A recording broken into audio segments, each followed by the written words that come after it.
Council of Islamic ideology जिसमें 12 मर्द हैं और एक भी औरत नहीं है, और जो ये समझते हैं कि बीवी को आराम से मारना जायज़ है, वो अब डोमेस्टिक अब्यूज़ बिल को स्क्रूटनाइज करेगी और इस मुल्क में जो करोड़ों औरतें रहती हैं उनकी ज़िंदगियों का फैसला करेगी। क्या बीवियों को मार मार के दुम्बा बना देना, उनकी हड्डियाँ तोड़ना, हर किस्म का तशद्दुद करना उनके ऊपर, बच्चों का रेप करना, क्या यही पाकिस्तानी कल्चर है? और जब इसके खिलाफ आवाज़ उठाई जाए तो वो वेस्टर्न कल्चर है।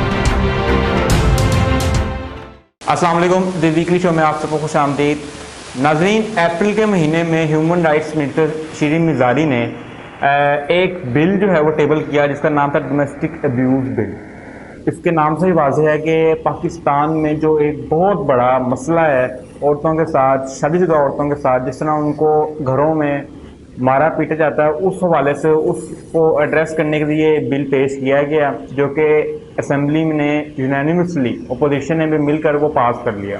फिर वो बिल सेनेट में गया और सेनेट में भी कुछ अमेंडमेंट्स इनकॉर्पोरेट करके उस बिल को पास कर लिया गया। लेकिन जब वो बिल दोबारा उसके बाद नेशनल असेंबली में गया अमेंडमेंट्स के बाद, तो फिर एक हॉट डिबेट स्टार्ट हो गई और जो भी ये जो रिलीजियस पार्टीज़ हैं इनका जो रवैया है इस तरह के मौज़ूआत के ऊपर, वो आप सबको पता है कि वो किस तरह से इन इश्यूज़ को डील करते हैं। उनकी फैसले इन चीज़ों के ऊपर है।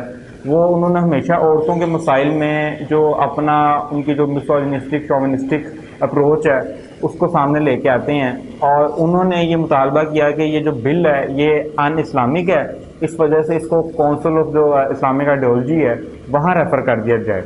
और फिर हुकूमत ने हमेशा की तरह उनके आगे जो हैं अपने घुटने टेक कर 5 जुलाई को जो पार्लियामेंट्री अफेयर्स के एडवाइज़र हैं पीएम के बाबर वान साहब, उन्होंने असद कैसर को ख़त लिखा और ये कहा कि इस बिल को जो है वो काउंसिल इस्लामिक आइडियोलॉजी को भेजा जाए और वो इसका फ़ैसला करें। तो नाज़रीन, ये वही काउंसिल है जिसने 2016 में ये फ़ैसला किया था कि जो शोहर हैं वो अपनी बीवियों को आहिस्ता से मार सकते हैं, और ये वही काउंसिल ऑफ इस्लामिक आइडियोलॉजी है जिसमें एक भी औरत नहीं है। 12 मर्द हैं और 12 मर्द बैठ के पूरी जो पाकिस्तान में जितनी भी औरतें हैं उनकी ज़िंदगियों के फैसले करते हैं। जहाँ तक बिल की बात है तो सबसे पहले तो मैं जो मिनिस्ट्री ऑफ ह्यूमन राइट्स है और जो लोग इस बिल के साथ मुंसलिक थे, कुछ अपोजिशन मेंबरान भी शामिल थे, स्पेशली कुछ पीपल्स पार्टी के सेंटर से, उन्होंने इस बिल पे काम किया है, तो मैं उनको सबसे पहले तो उनको अपलॉड करना चाहता हूँ। उन्होंने बहुत ही एक कॉम्प्रिहेंसिव बिल है। आप ये बिल जो है सेनेट की वेबसाइट पर पढ़ा हुआ है, डोमेस्टिक अब्यूज़ बिल 2021 के नाम से लिखेंगे तो वो आ जाएगा, आप ये पढ़ सकते हैं।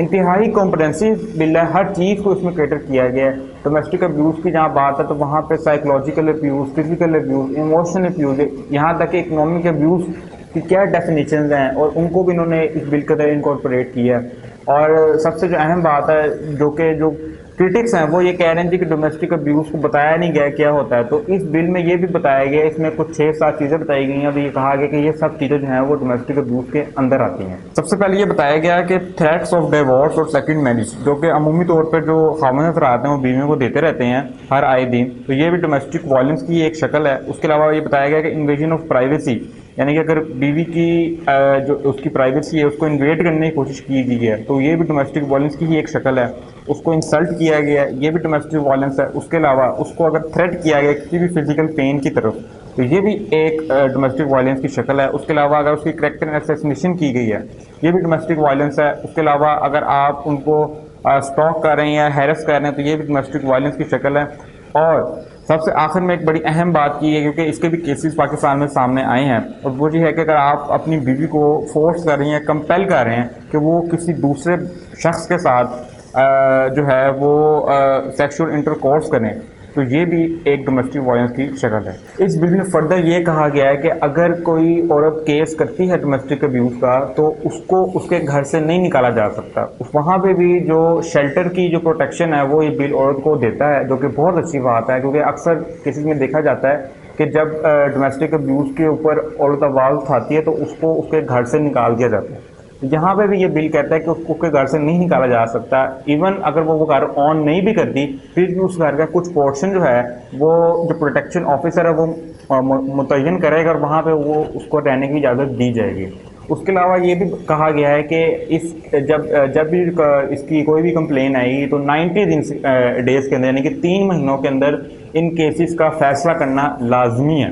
उसके अलावा ये तो औरत के हवाले से आगे, उसके अलावा एक घर के अंदर अगर बच्चे हैं उनके साथ भी किसी किस्म की फिजिकल असॉल्ट, उनको हैरेस किया जा रहा है, तो वो भी इस बिल ने जो है वो उसको भी जो है एड्रेस किया है और कहा है किसी किस्म की कोई पनिशमेंट जो है बच्चों पे या किसी भी वल्नरेबल को है उसकी इजाज़त नहीं दी जाएगी। नाज़रीन, क्रिटिक्स की बात करें तो वो जो हैं इस अजीब अजीब मंतक पेश कर रहे हैं इस बिल को क्रिटिसाइज़ करने की। इवन ट्विटर पे तो एक इसका ट्रेंड भी चला कि we reject domestic violence bill, और अजीब अजीब लॉजिक पेश की गई कि ये जो है हमारा कल्चर नहीं है, हमारी ट्रेडिशन नहीं है, आप घरेलू मामलों में बाकी लोगों को इन्वॉल्व कर रहे हैं। तो भाई डोमेस्टिक वायलेंस कब से घरेलू मामला हो गया? अगर आप किसी शख्स की जो है वो उसको मार मार कर उसको दुम्बा बना रहे हैं अपनी घर की औरत को, तो ये कैसे घर का मसला हो सकता है? ये स्टेट की रिस्पॉन्सिबिलिटी है कि वो हर सिटीजन को जो है उसकी जो प्रोटेक्शन है, उसके जो राइट्स हैं उसको इंश्योर करे। इस तरह तो अगर दो घर के लोग हैं भाई, एक भाई दूसरे भाई को कत्ल कर देता है, तब ये क्यों नहीं कहा जाता कि ये घर का मामला है, इसको बाहर? तब भी तो जो स्टेट है वो उसके जो भाई है जिसने अपने भाई को मारा है उधर उसको सजा मिलती है। तो जब वो भाई भाई की कत्ल की सजा हो सकती है, तो यहाँ बीवी को जब मारा पीटा जाता है तो उसमें स्टेट क्यों नहीं जो है वो इंटरवीन कर सकता? तो ये बिल्कुल भी घर का मामला नहीं है। Domestic violence is never a domestic issue, बल्कि इसमें स्टेट इंटरफेरेंस जो है वो लाजमी है और इसमें पनिशमेंट भी लाजमी है। ये बिल्कुल भी घर का मामला नहीं है। दूसरी इसमें कल्चर की बात आ जाती है, तो यहाँ पे जो लोग इसको क्रिटिसाइज़ करें, स्पेशली जो लोग जिनका ताल्लुक पार्लियामेंट से है, तो उसमें मैं आपको बताता चलूँगा सबसे ज़्यादा जो आगे भर बढ़ के इसमें हिस्सा ले रहे हैं वो जमात इस्लामी के सेंटर है मुश्ताक अहमद। उन्होंने तो ये यहाँ तक कह दिया कि जी ये तो Pakistani problems does not require American solution. तो मुझे बताएं कि डोमेस्टिक वायलेंस जो है ये एक आलमी मसला है, सिर्फ पाकिस्तान का मसला नहीं है, ऑल्दो यहाँ पे ज़्यादा है। तो ये कैसे आपने इसको पाकिस्तानी मसला कह दिया और सोल्यूशन को कैसे आपने अमेरिकन सोल्यूशन कह दिया? क्या यहाँ पे औरतों को मारना पीटना, उनको मार मार के तुम्बा बना देना ये पाकिस्तान का कल्चर है? या यहाँ पे तशद्दुद करना, बच्चों का रेप करना और जो छोटे बच्चे हैं उनको ऐसी ऐसी पनिशमेंट देना कि वो कुछ तो पनिशमेंट्स के दौरान वो मारी जाते हैं, क्या ये हमारा कल्चर है? क्या हर किस्म का वायलेंस जो है वो हमारा कल्चर है? और जो लोग इसके खिलाफ आवाज़ उठाते हैं वो वेस्टर्न है, वो अमेरिकन है, वो हमारे कल्चर का हिस्सा नहीं है, वो पाकिस्तान का हिस्सा नहीं है। तो ये किस किस्म की मंतक है? जहाँ पे जब भी कोई प्रोग्रेसिव आइडियाज़ की बात की जाती है, कोई ह्यूमन राइट्स की बात की जाती है, तो उसको एक एलियन कॉन्सेप्ट की तरह ट्रीट किया जाता है, जो कि इंतहाई गलत चीज़ है। जहाँ पे जो ह्यूमन राइट्स हैं वो हमेशा यूनिवर्सल होते हैं और वो हर कल्चर, हर सोसाइटी का हिस्सा होते हैं और हर इंसान का वो इख्तियार है, चाहे वो किसी मुल्क से है, किसी भी रीजन से है, वो जो राइट्स हैं उसके वो यूनिवर्सल हैं और वो हर इंसान को, हर मर्द को देना लाजमी है। तो ये इस तरह के मंतके पेश ना की जाएँ और इस मुल्क की जो आधी आबादी हैं, इस मुल्क की तरक्की उनके साथ जुड़ी हुई है। जब तक जो है आप उनका जीना इस मुल्क में उनका जीना मुश्किल करेंगे, तब तक पाकिस्तान तरक्की नहीं कर पाएगा। नाज़रीन, इस हफ्ते के लिए इतना ही। अपनी जो कीमती फीडबैक को हमें लाजमी दीजिएगा और इस हफ्ते हमने इंतहाई एक सेंसिटिव इशू डिस्कस किया है, उसमें कमेंट सेक्शन में बताइएगा कि आप हमारी बातों से एग्री करते हैं या डिसएग्री करते हैं। आज़ाद लव को सारे सोशल मीडिया प्लेटफॉर्म में लाजमी फॉलो करें। बहुत शुक्रिया।